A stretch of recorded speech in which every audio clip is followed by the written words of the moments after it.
Welcome, everyone. I'm Kimberly Boschman, and this is the Intentionally Intuitive podcast.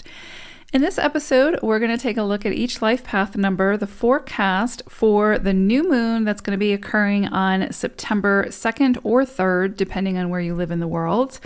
Before we get into the forecast, this, of course, is a general reading. If you would like a personalized reading where we take a look at your own personal numerology, I would love to work with you. You can book some time with me. My information is in the description box below.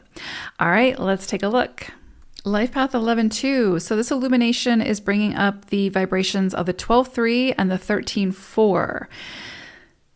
So when we have the 12-3 come through in a cycle, it's usually asking us to pause, to hit the pause button and to reflect on some area, whatever area comes up for you, but to see it from a different vantage point, to basically stop, look, and listen, right? Really become the observer of the situation, and from that observation, make your decisions for how you want to move forward.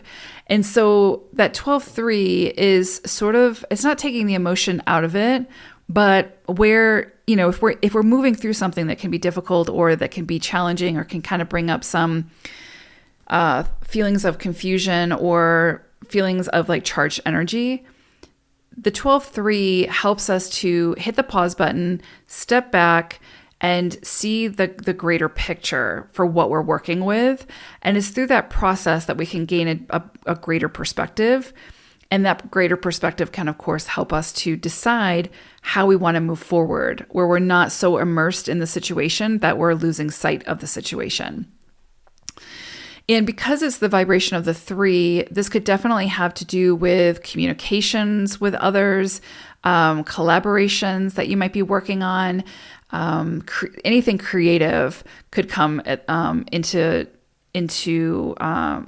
the need to be looked at more closely or from a different perspective. So again, if there's anything that you're collaborating on others with, but again, that can even be relationships, right? Like, a relationship is ultimately a collaboration. So any area of life where you're, again, just feel like you're so immersed in it and so, I don't want to say triggered by it, but it's got that charged electricity of emotions. This is going to be a period where you're meant to kind of take a really grounded, practical look at the situation and look at it objectively so that you can come up with a better way or a plan to get different results. So that you can move forward. And it's interesting too, because it's coupled with the vibration of the 13-4. And the 13-4 is all about like death, transformation, rebirth, right? Like change and evolution and having a vision and committing to that vision and building something beautiful from something not so beautiful. So it's interesting because whatever area of life this tends to show up for you, there's some kind of transformation that needs to happen.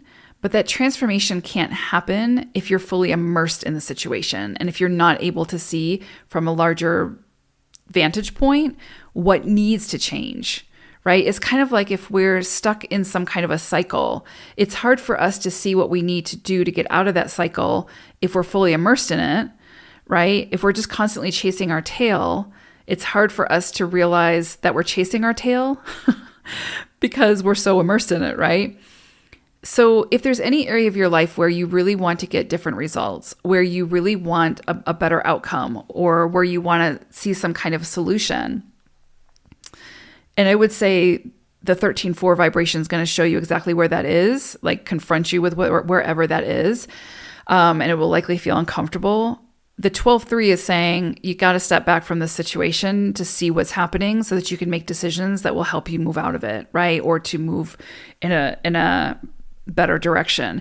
And in doing that, when you figure out what it is you need to do, you will be building something beautiful from something not so beautiful, right? You'll be turning a frustrating situation into one that flows.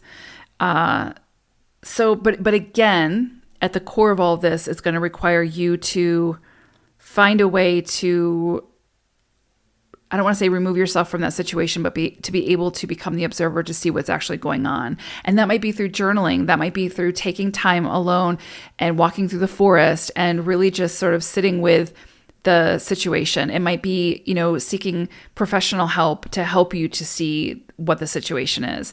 But in some area, there needs to be some kind of transformation or change in order to shift you out of this rut, whatever this rut may be. And again, it might be that you need outside help to be able to help you to do that. So definitely a lot of change and transformation being initiated at this time, potentially in some area of your life where that needs to occur. You just have to sort of be open for that change and that transformation. So interesting energies. I hope it's a great one though. Take care. Bye for now.